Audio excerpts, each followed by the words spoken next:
Ya, bisa untuk kemandulan pada pria ya dok ya? Iya, kalau wanita kan ke dokter kandungan. Iya, ginekolog ya. Iya. Put, ulang put. Matiin HP ku put, matiin HP ku put. Assalamualaikum warahmatullahi wabarakatuh. Selamat datang di channel saya, Arlin Yuanita. Pada kali ini kita akan ngobrol-ngobrol dengan seorang urolog atau dokter spesialis urologi. Saya dapat banyak permintaan tuh dokter urologi itu nangani apa saja, dan tolong pemirsa, tolong ikuti kita pembicaraan kita dari awal sampai akhir supaya mendapat manfaatnya. Jangan lupa subscribe, like, and share ya. Oke, kita berkenalan dengan seorang Dr. Haji Rahmadianto, Master of Science, spesialis urologi. Assalamualaikum dok. Assalamualaikum warahmatullahi wabarakatuh. Gimana dok, sehat? Sehat. Alhamdulillah sehat, harus semangat ya dok. Harus semangat. Oke, nah ini harus menjawab pertanyaan nih dok. Dokter urologi itu bekerja di bidang apa saja dan apa saja yang ditangani dok? Ya, dokter urologi memang dia bekerja di bidang ilmu yang menangani beberapa kasus di kelainan di sistem saluran kemih. Ya, itu baik pria maupun wanita, kemudian anak-anak juga. Ya, kemudian dia yang kedua itu kelainan di sistem reproduksi pria. Ya. Produksi pria. Ya. Kalau untuk wanita di kandungan. Ginekolog ya. Ginekologi. Oke. Kalau dokter urologi nanganinya selalu operatif atau yang lain juga dong? Ya, kita ada pakai pengobatan ya, juga ada. Jadi juga. medikamentosa. Kemudian untuk operatif kita lebih dominannya kalau zaman dulu kan operasi terbuka. Iya. Ya, misalkan operasi batu Invasif ginjal. lah ya. Iya, invasif kalau kita nyebutnya. Kalau sekarang udah pakai ada alat endoskopi ya, kita nyebut minimal invasif. Tetap ada beberapa sayatan kecil juga ada yang diperlukan, tapi juga ada yang benar-benar minimal invasif, benar tanpa Sayatannya tindakan. minimal. Jadi kalau Iya. yang zaman dulu itu wah banyak yang diiris ya dok ya. Iya. Nah, sekarang lebih minimal invasif. Kalau mungkin ada beberapa yang tahu itu ada yang namanya untuk batu ginjal itu ada alat namanya PCNL. Jadi namanya percutaneous nephrolithotomy, itu butuh sayatan kecil untuk masuk alat. Jadi dari luar kulit kemudian masuk ke ginjal, jadi untuk ambil batu. Kalau kemudian yang benar-benar tanpa sayatan juga ada alat namanya SWL. Jadi, SWL nanti kita tanyakan di belakang. iya, ini mungkin berikutnya ya. Iya, berikutnya ya. Untuk menjadi seorang dokter urologi itu habis dari fakultas kedokteran ya dok ya, terus harus sekolah lagi berapa semester dok? Ya, kalau sekolah di urologi ada program itu yang ada yang 5 tahun, 10 semester? ada yang 11 semester. 11 semester? Iya, banyak. 5,5 tahun. 5,5 tahun ya? Saya Iya. dulu di PPDS 8 semester cuman. Oh, cepat. Tapi biasanya terus kan ada tugas tesis dan lain-lain, hanya rata-rata 5 tahun jadi selesai ya. Ya, termasuk cepat. Ya jadi adik-adik yang dokter umum mungkin akan wisuda dokter umum. Kalau Anda ingin menjadi seorang ahli urologi, Anda harus bersekolah lagi selama kurang lebih 5-6 tahun ya dokter ya. Iya. Kalau jurusan urologi di mana aja tuh dok? Kalau urologi emang tersedianya di Jawa semuanya. Oh, sementara gitu ya? Iya. Sementara belum ada? Yang tertua kan Jakarta di UI. Terus? Kemudian di Surabaya itu ada UNER. Ya. Kemudian selanjutnya yang ketiga Unpad. Ya, kemudian UGM. Dan yang terakhir yang terbaru di Malang. Di Unibra. Ya. Oh gitu ya. Iya. Kayak saya Di dulu Brawijaya. ngobrol sama dokter Evi itu SPKFR, itu ternyata baru ada di Jawa sama di Manado yang baru. Itu pun baru lahir, baru 2 tahun. Jadi ternyata itu. Jadi yang saya ingat ya dulu pemirsa, dulu waktu saya koas tahun berapa gitu, dan mungkin jenengan masih SD. Iya, jadi waktu itu untuk menjadi seorang urolog harus ke spesialis dokter bedah umum dulu baru ngambil konsultan urologi ya. Kalau sekarang bisa langsung ya dok ya? Sekarang bisa langsung. Bisa langsung dan 5 tahun. Paling cepat. Paling cepat iya. Paling cepat 5 tahun. Paling cepat 5 tahun. Oke, terus ini dok, dokter urologi itu bekerja sama dengan dokter yang lain, dokter apa aja tuh? Karena kita aja dapat, malah kebanyakan ini dapat rujukan dari dokter penyakit dalam. Kemudian malah dokter saraf juga kadang-kadang dengan ya?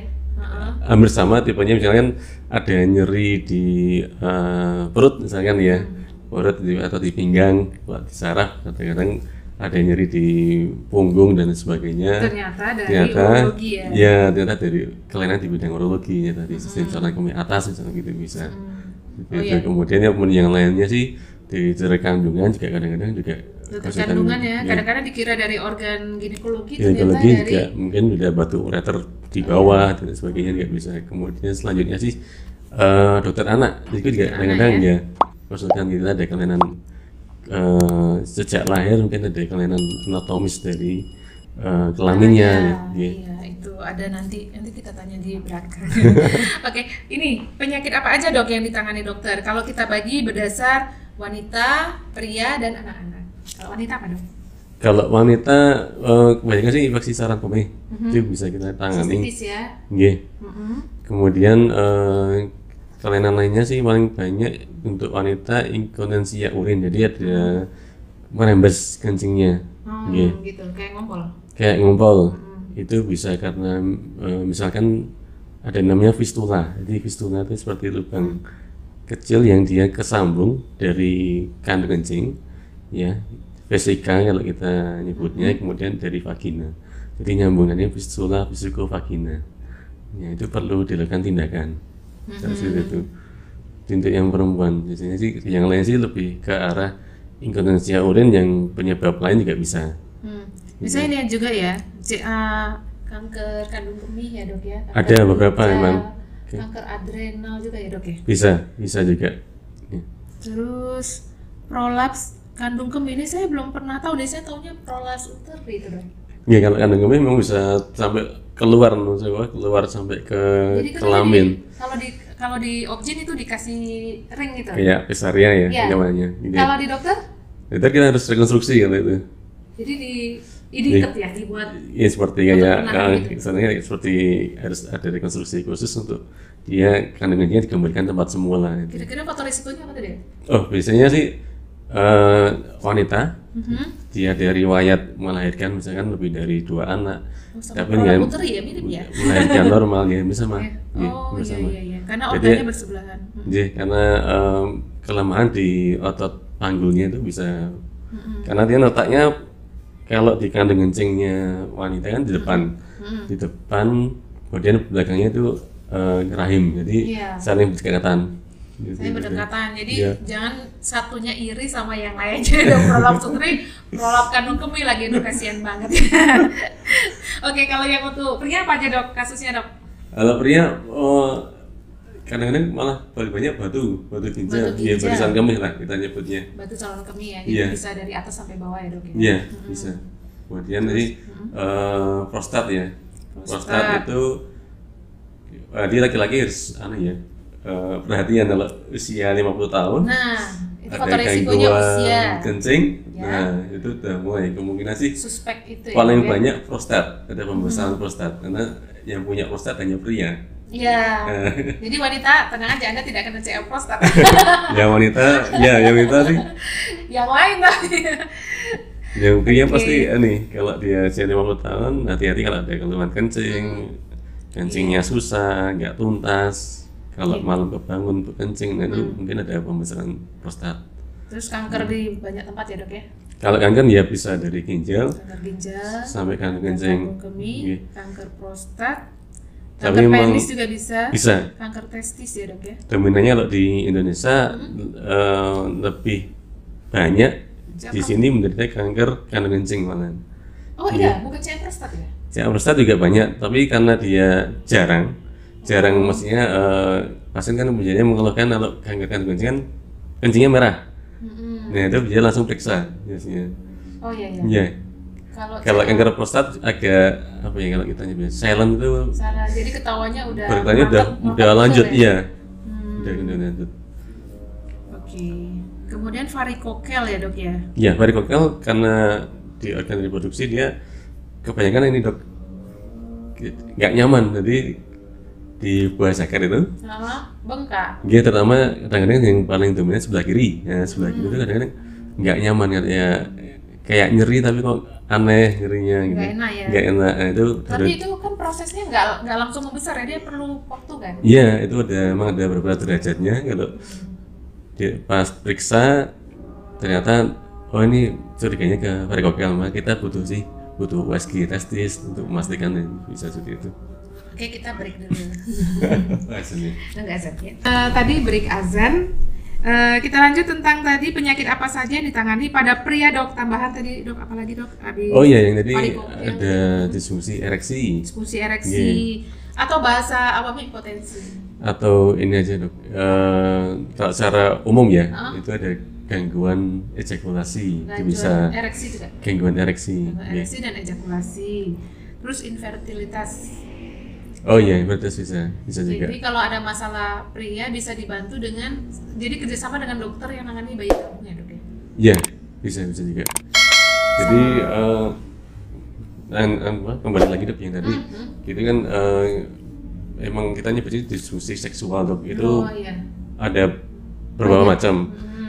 Pertama disfungsi ereksi, kemudian ada prematur ejakulasi, kemudian ada gangguan orgasme, Dok. Jadi juga kita bisa masuk dalam bidang urologi juga.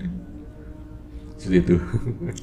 Oke, jadi disfungsi seksual banyak macam-macam dan nanti dianalisis masalahnya di mana ya? Di mana? Itu diperbaiki. Ya. Perbaiki. Kadang-kadang kan juga ada kerjasamanya dengan saya di penyakit dalam nih, misalnya disfungsi ereksinya karena diabetes tidak terkontrol. Oh, bisa. Atau Bisa hipertensi.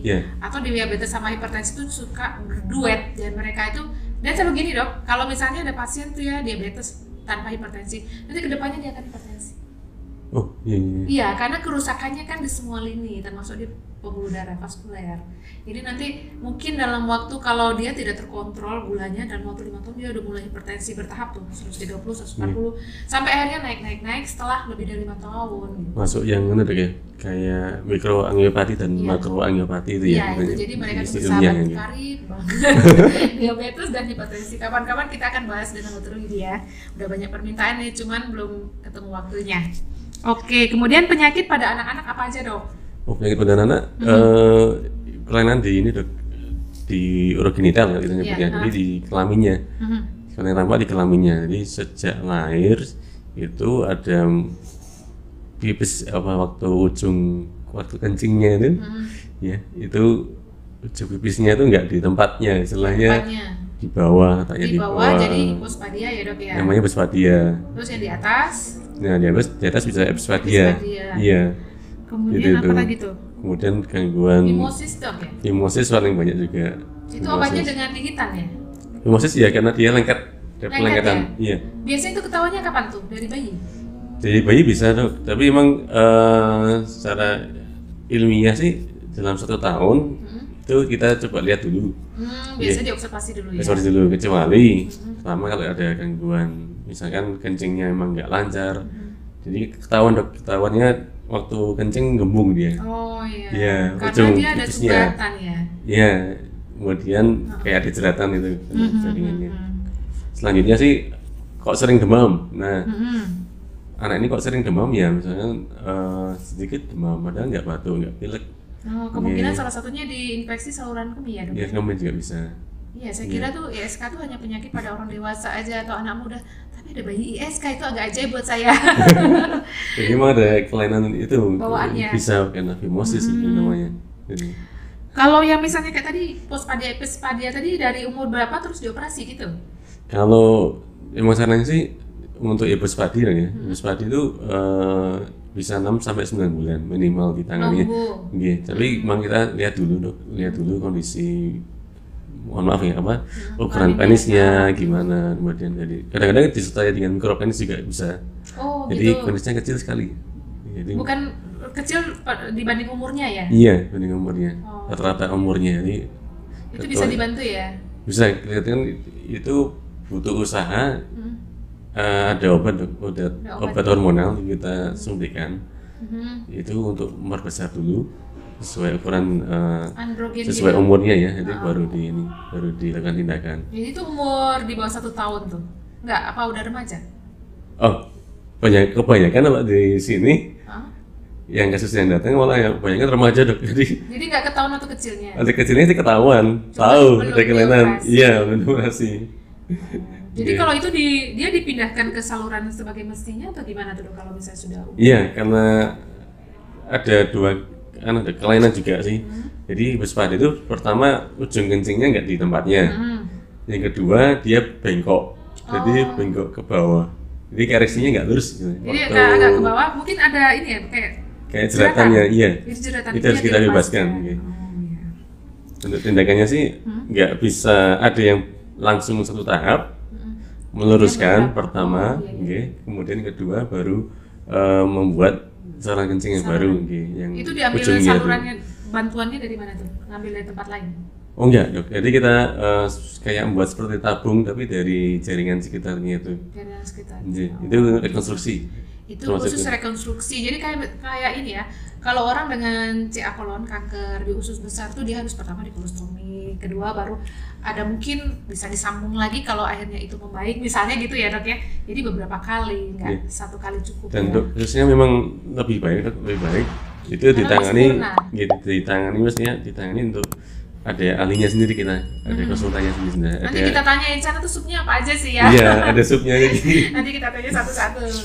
Oke, selanjutnya ini dok, untuk menegakkan diagnosis dokter urologi itu perlu pemeriksaan apa aja sih biar masyarakat tahu, mungkin mempersiapkan kalau ini nanti saya tuh kira-kira periksanya apa saja gitu. Iya, lanjut yang tadi dok kan kebanyakan kita terus datang dari dokter dalam, yang ke dalam misalnya.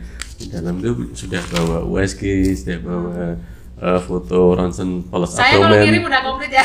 Udah komplit kan. Jadi enak tinggal action. Iya, tinggal action. Tapi kadang-kadang kan kayak nyeri pinggangnya, paling banyak misalnya nyeri pinggang sebelah kanan misalnya gitu.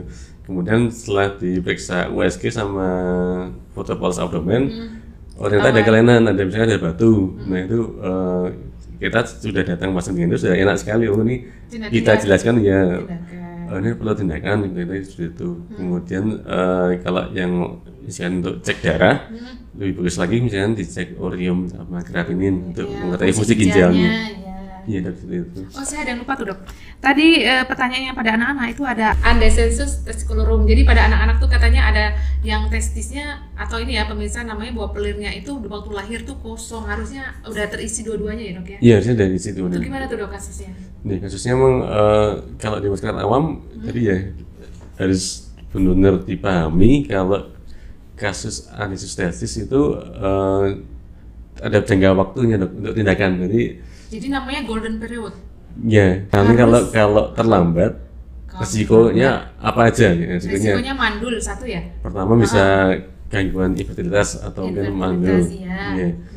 Kemudian yang kedua yang ini terjadi kanker dok, misalnya kanker testis misalnya. Kanker testis tapi bukan di bawah, di dalam perut ya. Di dalam perut iya. Oh resikonya itu. Jadi apapun yang terjadi kalau datang ke tempat dokter lebih dari berapa tahun tadi golden periodnya dok? Sebenarnya sih lebih baik memang di bawah 12 bulan itu sudah periksa. 12 tahun.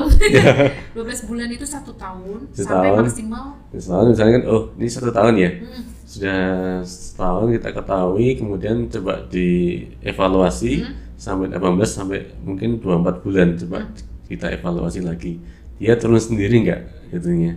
Berarti masih ada kemungkinan dia turun sendiri dua-duanya. Tapi itu tidak selalu dua-duanya nggak ada, bisa jadi salah satu aja bisa. Satu sisi aja bisa. Satu sisi bisa. Tapi tetap harus diturunkan apapun yang terjadi, gitu ya tetap dok ya? Bisa, kalau bisa diturunkan. Jadi karena resikonya yang takutnya ke depannya dok. Biasanya kalau misalnya manifestasi menjadi kanker tuh umur berapa itu? Oh biasanya sih kalau sudah kadang masih usia pubertas dok, jadi kadang-kadang usia 18 tahun ke atas itu sudah bisa jadi ini kanker. Jadi kok bisa ada benjolan di perut, kok keras gitu. Itu bentuknya padat gitu ya? Nah bentuknya padat dok, jadi keras banget. Jadi posisinya di sebelah mana? Di bawah ginjal? Di perut bagian atas dok biasanya. Atas ya? Iya. Kemudian jadi hati-hati juga, siapa tahu saya ketemu suatu saat kalau saya USG. Iya bisa. Terus kita periksa dok, kok bosannya nggak ada. Ini nggak pernah periksa kok. Kadang-kadang pasien atau keluarga bilangnya sudah periksa dok, cuma ditunda kadang-kadang gitu. Dikiranya nggak berbahaya. Iya. Jadi menyepelekan karena anak-anak itu tidak merasakan apapun ya dok. Nggak merasakan apapun. Nggak ada rasa nyeri, nggak bikin nangis, pipisnya juga lancar, BAB-nya lancar. Jadi orang tuh enggak nih santai aja, ternyata paling turun-turun sendiri katanya gitu. Turun sendiri ternyata enggak. Ternyata enggak. Kalau enggak, segera hubungi urolog supaya diperbaiki gitu ya. Iya bisa. Karena resiko jangka pendeknya nanti dia bisa kena mandul, nggak bisa punya keturunan. Yang kedua menjadi cancer, itu yang kita takutkan ya. Gitu kan ya. Oke. Kemudian nih pada kasus anak-anak juga tuh sering terjadi enuresis atau mengompol ya dok, atau bedwetting. Itu Bedwetting. biasanya sebabnya apa aja itu? Bedwetting itu kalau dari awal tadi ya, sebenarnya kan kita ada periode anak-anak itu perlu dilatih untuk kencing. Iya. Iya. Namanya bladder training. Ya, jadi sejak usia atau dibilang itu 2 tahun lah, di atas 2 tahun kalau bisa sih dilatih dok, dilatih. Bisa. Jadi alat kencing, nanti bilang atau ke kamar mandi untuk bilang ke orang tuanya atau yang ngomong ya. Nah itu kadang-kadang ada pasien tuh kan nggak mau. Kadang waktu ya tuh. Jadi pakai pampers sampai umur 6 tahun bisa. Ada kayak gitu. Ada gitu ya, jadi ada sampai 9 tahun ada. terlambat juga. melatihnya ya. Ya bisa juga karena itu. Yang kedua mungkin ini kan faktor kebiasaan ya, faktor dari lingkungan ya. Kemudian yang kedua mungkin ada gangguan istilahnya fungsional atau anatomi dari sistem saluran kemihnya. Ada masalah gitu ada ya. masalah. Masalahnya apa? Misalkan ternyata ada lubang itu kencingnya ya. Jadi dari ginjal ureter, dari ureter itu kan dia nggak langsung ke kandung kencing. Ada yang dia ke uretra langsung ke saluran kemih bawah yang namanya uretra itu.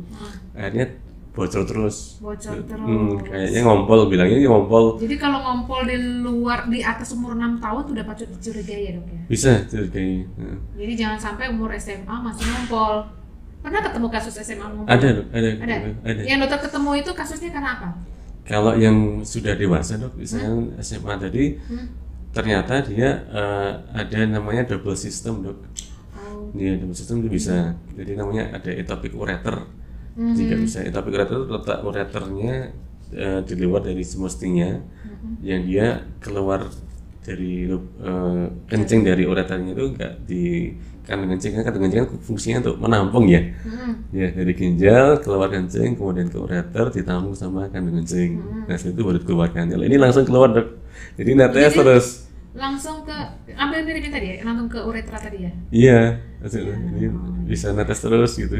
Jadi pemirsa, saluran kencing itu kan awalnya dari ginjal memproduksi urin, itu ada saluran kecil, pipa kecil gitu. Pipa kecil atau saya sebutnya parit, itu masuk ke kandung kemih. Nanti dari kandung kemih yang kita merasa ingin pipis itu kalau sudah terisi sekian ratus cc, dikeluarkan lewat uretra, nama salurannya baru keluar. Nah. Jadi ngumpul dari beberapa tempat itu tadi bisa menyebabkan ngumpul. Jadi bahasa awamnya kalau masyarakat bilangnya, dok ini ada gangguan ngompol ini. Gangguan ngompol, iya. Oke. Itu harus ke urologi kalau lebih dari 6 tahun masih ngompol ya. Mungkin ada rekonstruksi ya dok ya gitu. Iya mungkin harus ada rekonstruksi. Oke dok. Kemudian ini kalau untuk dokter itu pemeriksaan apa aja yang mendukung diagnosis urologi? Iya, memang kebanyakan misalnya dari dokter tinggi dalam dok. Iya. Itu sudah kadang-kadang sudah lengkap USG, kemudian foto paras abdomen atau kita sebut BOF atau BNO. Iya itu bisa sebagai model kita untuk diagnosis tuh. Kalau perlu sih tambahan lebih lanjut, itu ada namanya intravena pilografi, IVP. Itu pakai Z kontras. Tapi memang harus hati-hati dok. Untuk model pemeriksaan IVP harus diperiksa laboratorium kreatinina. Artinya fungsi ginjalnya harus bagus. Karena kontras ini dibuang di ginjal ya. Iya, kontrasnya. Kalau ginjalnya bermasalah nanti meracuni ginjal. Malah meracuni. Nah, kalau lebih lanjut lagi namanya bisa ada CT scan dok. CT scan. Iya, CT scan bisa pakai kontras, bisa non kontras, tambah kontras. Iya, itu kemudian kalau lebih bagus lagi untuk kasus-kasus tertentu butuh MRI. Jadi ada MRI itu bagus misalkan untuk kasus kanker ginjal yang kita harus ketahui adakah misalnya trombus di venanya dan sebagainya. Gitu ya. Itu ya. Kalau kayak gitu langsung diambil aja ginjalnya, nefrektomi enggak? Kalau memang ada kasus ginjal dia kan kita nyebutnya operable dok. Oh iya. Ini bisa gitu operasi, ya? kalau bisa operasi. Kita lebih bagusnya memang ada MRI-nya, misalkan dari MRI oh ini ada trombusnya. Di trombusnya sih sebaiknya sih emang diambil tuh, karena dia trombus dari kankernya sebenarnya. Itu bahayanya apa? Bahayanya kalau trombusnya lari ke jantung, iya langsung ke darah ya? jantung dia Langsung kolaps. plus, langsung Iya. meninggal. Iya. Oh gitu. Oke. Kemudian ada pemeriksaan laboratorium ya dok ya? Dari laboratorium memang kalau ini masih urin kreatinin dok, ya fungsi bisa ginjalnya ya. Kemudian untuk kencing, misalkan ada gangguan infeksi saluran kemih, kita periksa urinalisis. Urin rutin. Urin rutin ya, itu nyebutnya. Urin rutin kan baru yang dilihat apa? Yang dilihat ada sel darah putih, kalau di sini sebutnya leukosit. Tandanya infeksi. Iya, kalau lebih dari nama bisa infeksi atau sel darah merah atau eritrosit. Perdarahan ya dok ya? Iya. Nah kalau lebih dari 3/8 pandang bisa disebut mikroskopik hematuri. Jadi yang dia hematuri tapi hanya terpantau lewat urinalisis saja. Ya. Kadang kita ketemu urinnya pasti langsung tahu urin saya darah dok. Nah itu udah makroskopis, nggak usah periksa, udah tahu tuh darah. Udah tahu darah ya. Iya. Kemudian itu dari analisis itu misalnya ada infeksi. Nah pengen tahu bakterinya apa, bakteri penyebabnya apa. Nah baru diperiksa. Paling banyak apa dok? Paling banyak E. coli dok. Escherichia coli itu bisa. Ada E. coli itu sebetulnya bakteri di saluran cerna loh. Iya dok. Berarti ada yang salah ya? Mungkin salah cebok yang benarnya. Nanti gimana? Nanti dijelasin sama dokter. Kemudian ada sistoskopi itu apa ya dok ya?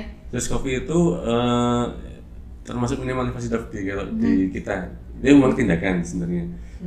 Jadi kalau saya bilang ke pasien sebenarnya termasuk operasi. Minimal. Operasi kalau dia pasien dengar operasi kan dibuka ya. Iya, orang takut kalau operasi nanti diiris-iris, padahal nggak diiris. Iya, diiris. Masukin alat endoskopi kecil, ya, endoskopi. Iya. Iya. Jadi ada alat endoskopi, ya pasien kan posisinya sudah terbius, terbiusnya pakai regional anestesi, bius separuh badan, kemudian bisa posisi terbaring, kemudian kita amati dari ujung uretra luar, kita masukkan alat endoskopi, ya, kemudian masuk ke kandung kencing untuk melihat dari kandung kencingnya itu ada gangguan apa, gitu loh. Dia waktu tubuh daging apa. Iya, biasanya kasus kanker ya dok ya. Bisa, kemudian untuk pembesaran prostat bisa kita ketahui juga dari situ.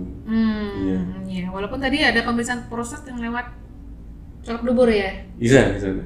Iya. Apa istilahnya itu? Colok dubur itu? Kalau colok dubur kan bisa lewat ini tuh.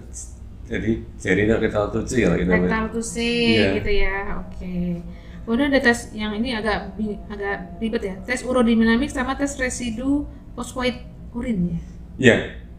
Kalau urodinamik dan fosfoid atau PVR gitu ya. Jadi fosfoid residual urin itu jadi dari urodinamik juga bisa tercakup itu dok. Jadi memang ini fungsinya untuk mengetahui fungsi kandung kencing ini. Ya, kandung kencing sama klepnya. Klepnya udah dol apa belum? Gitu. Ini yang sering jadi masalah tuh biasanya pada orang lansia ya. Orang lansia tuh kadang belum sampai kamar mandi udah ngumpul. Iya. Gitu ya. Dan kalau udah beri kan bisa tahu dok, ini bisa mungkin kena prostat. Kalau ada wanita kan kadang-kadang ini dari mana ya sumbernya? Misalnya pasien dengan riwayat ya? Kan uretra wanita itu pendek sekali. Iya, dari riwayat misalnya diabetes ya. Diabetes. Jadi diabetes bisa bikin gangguan urin ya. Diabetesnya bisa sampai ke gangguan kencingnya apa fungsinya. Jadi mungkin sarafnya ya dok? Bisa neuropati, berarti neuropati bladder atau gitu. Bisa dok. Jadi tahunya dari situ dok, dari urodinamik itu ya. Iya. Oke. Kemudian ini kalau dokter Haji itu melakukan operasinya apa aja macamnya itu dok? Kalau operasinya sih ini kan bisa karena kasus batu dok, misalnya kasus batu itu kita bisa pakai alat minimal invasif, itu kan ada namanya PCNL dok, jadi percutaneous nephrostomy, kemudian atau LIRS dok, jadi itu alat baru, dia namanya retrograde intrarenal surgery, itu kalau itu dari saluran kencing bawah dok, jadi langsung endoskopi dari saluran kencing bawah sampai ke atas sampai ke ginjal untuk menangani batu ginjal. Jadi nggak perlu pembelahan lagi ya? Nah ini benar-benar pakai laser kalau ini. lasernya dimasukin ke dalam gitu. Iya, jadi dia alat laser masuk ke endoskopi itu, Jadi dipecahkan. ketemu batunya langsung dipecahkan Nanti batunya. dipecahkan, nanti keluar. Iya. Dan biasanya tuh pasien suka komplain, saya habis di laser tuh sakit sekarang kencingnya. Emang dibuat begitu ya dok ya? Emang itu ada Supaya lagi ya dibuat pecah laser. kecil-kecil dan bisa keluar tanpa perlu di Iya, tanpa perlu dibedah operasi terbuka, iya. invasif ya. Iya. Kemudian ada sistektomi itu apa dok ya? Kalau sektomi memang dia operasi khusus dok, terutama untuk kasus kanker kandung kencing. Kanker Iya. kencing oleh Jadi bladder cancer ya. ya ada tumbuh daging di kandung kencingnya, kadang-kadang keluarnya kok kencingnya merah terus. Setelah di sistoskopi tadi dok sudah dibilang, oh tumbuh daging. Kita ambil sampel, ternyata ada kanker kandung kencing yang ganas sifatnya. Kalau bisa operasi, ya, namanya sektomi itu diambil kandung kencingnya dok. Jadi Kandung kencingnya diambil. diambil. Jadi dia lebih, oh iya, tadi di ini ya. Terus dia jadi lebih frekuen kencingnya atau gimana dok? Kalau dia diambil semua dok, jadi kandung Diambil kencingnya. semua.